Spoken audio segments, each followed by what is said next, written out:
Ito ang GMA Regional TV News. Oras na para sa maiinit na balita ng GMA Regional TV. Patay ang isang motorcycle rider at kanyang angkas na dadalo sana sa isang binyagan matapos maaksidente sa San Luis, Aurora. Sa imbestigasyon ng pulisya, papuntang Baler ang mga biktima nang mawalan ng kontrol sa manibela ang rider at bumangga sa puno ng bayabas. Isinugod po ang dalawa sa ospital pero idineklarang dead on arrival dahil sa matinding sugat na tinamo sa kanilang mga katawan. Walang pahayag ang kanilang mga kaanak.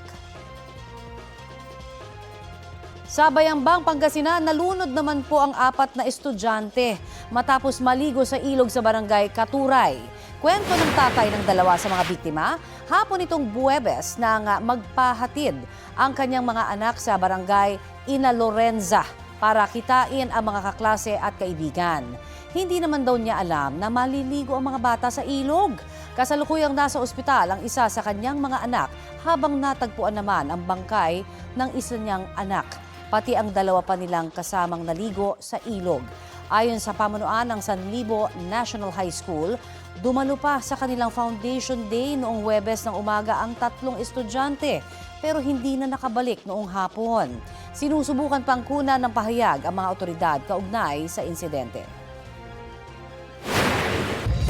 Ito ang GMA Regional TV News.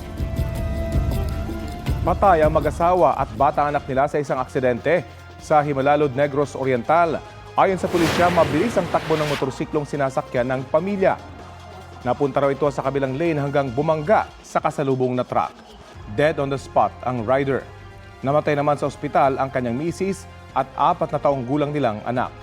Sugatan ang truck driver na sumuko sa mga otoridad. Nagtamo rin ng mga sugat ang pahinante niya. Patuloy ang investigasyon sa insidente. Alitan sa trabaho ang nakikitang dahilan ng pulisya kaugnay sa pagsaboy ng kemikal sa 2 sakay ng motorsiklo sa Cagayan de Oro City na ibinalita namin noong isang linggo. Batay sa nakuhang CCTV footage ng Cagayan de Oro City Police, kitang may hawak na plastic na bote ang suspect habang hinihintay ang biktima noong February 23.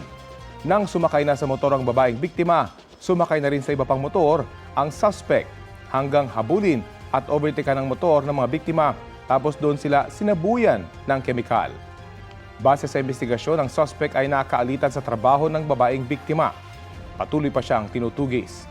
Binigyang din ng mga pulis na isa itong isolated incident at hindi isang modus.